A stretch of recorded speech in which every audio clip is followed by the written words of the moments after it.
You ask Tiger to solve.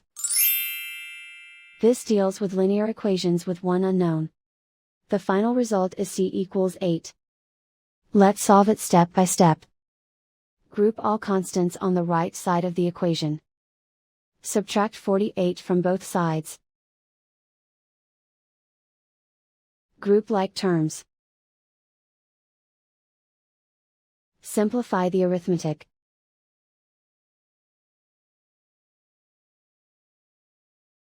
Isolate the c. Divide both sides by -6. Cancel out the negatives.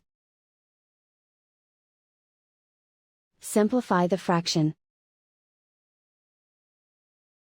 Cancel out the negatives. Find the greatest common factor of the numerator and denominator.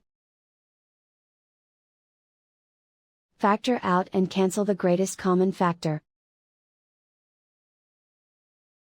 And so the final result is c equals 8.